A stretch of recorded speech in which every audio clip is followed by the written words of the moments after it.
Hello everybody! This is an episode I've been super excited to shoot. Highly anticipated. I can't do the voice.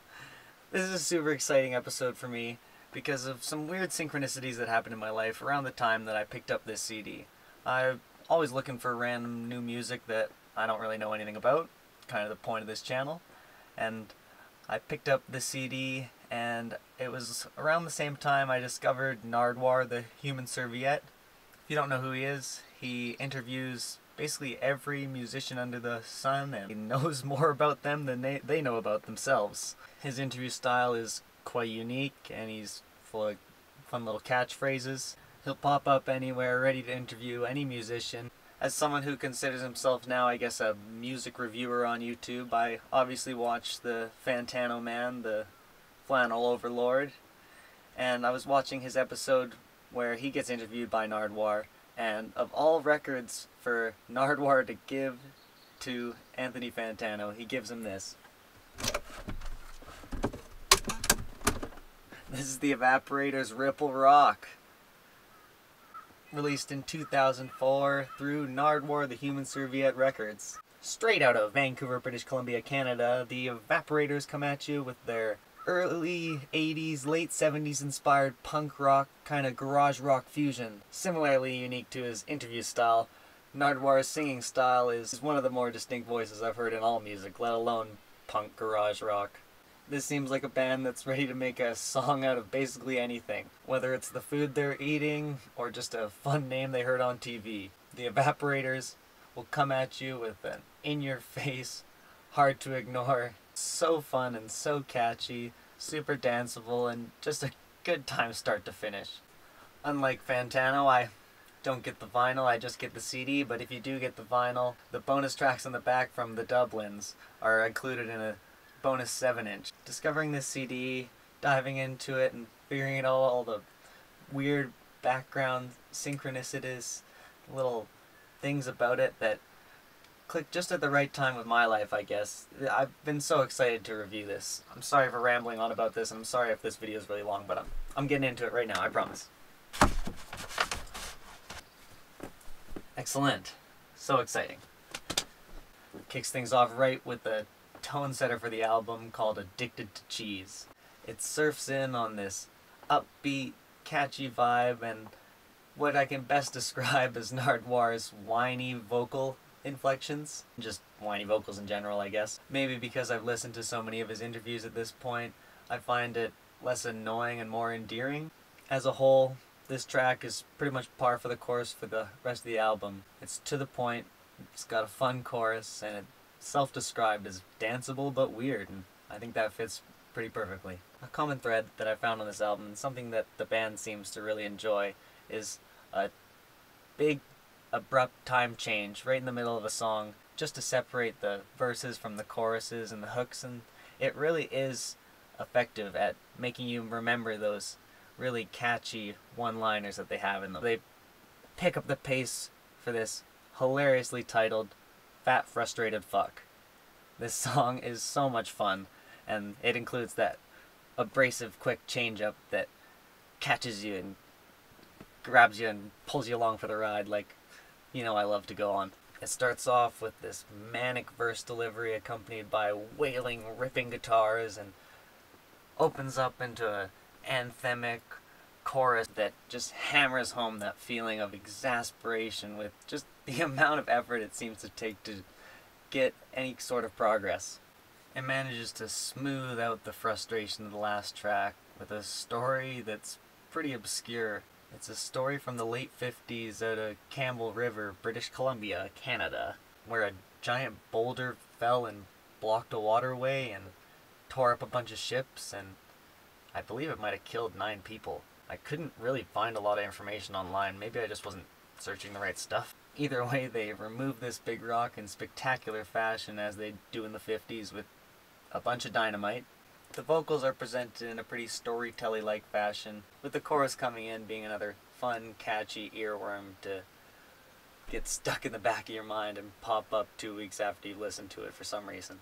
Certainly not as smooth a transition, because we're going back to that fat, frustrated feeling on the track Get Off the Treadmill. Back to the fast, slow tempo changes and chaotic verses, followed up by catchy choruses. The Evaporators seem to love to keep people dancing, but on their toes.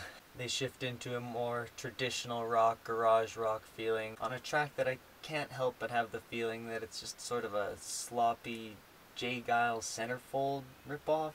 I think some of the lyrics match up pretty close, and the tone and the tempo is really similar at the start, and I get it in my head and I can't get it out.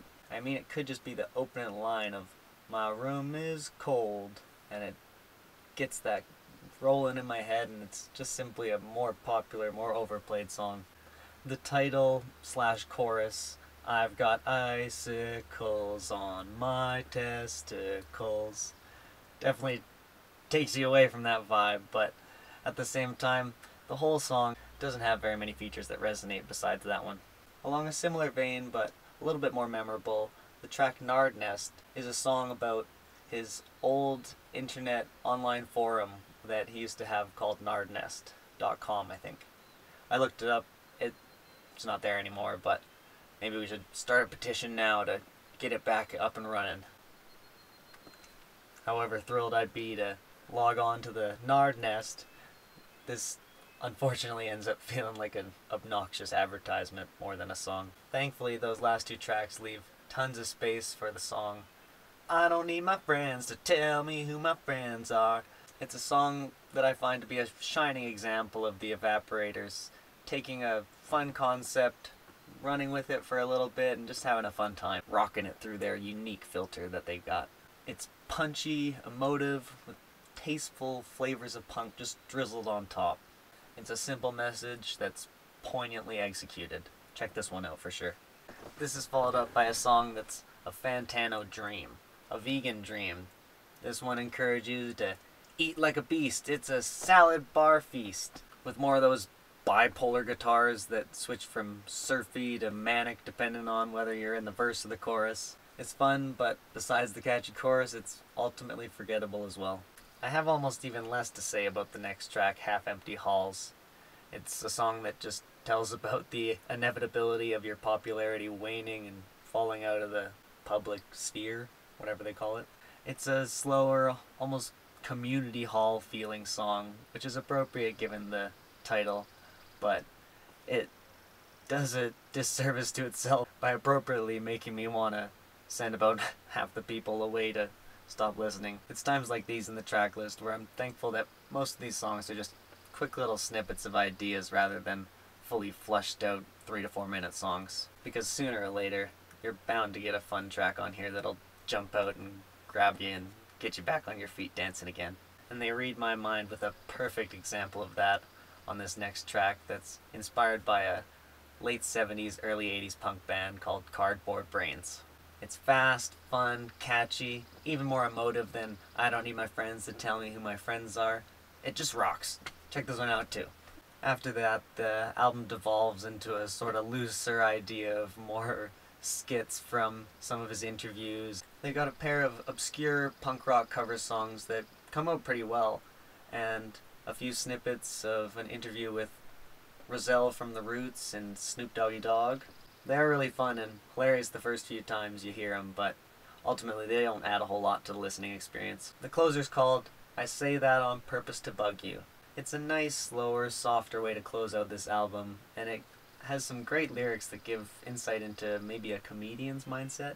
As someone who occasionally tries to make people laugh that I can't even see right now, I can relate to this song quite a bit.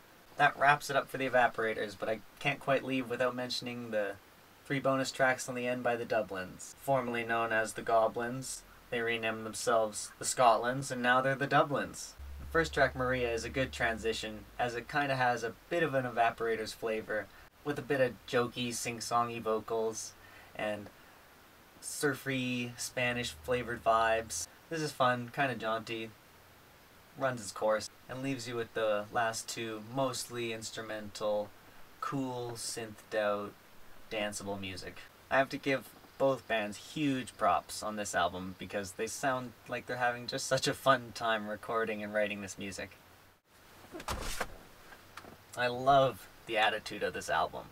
Something lighthearted and fun isn't generally something I seek out when I'm looking for music, but I found this and I need this. There isn't a single musician on this album that isn't talented.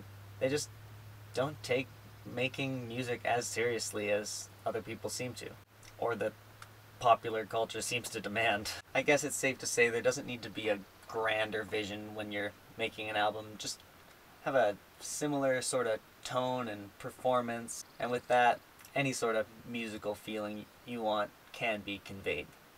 A wonderful pick-me-up album, a great album to take out on the road with you.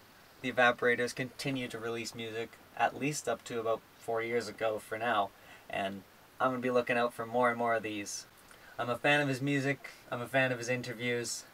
I hope he keeps it up, and I hope the band stays on rockin' in the free world.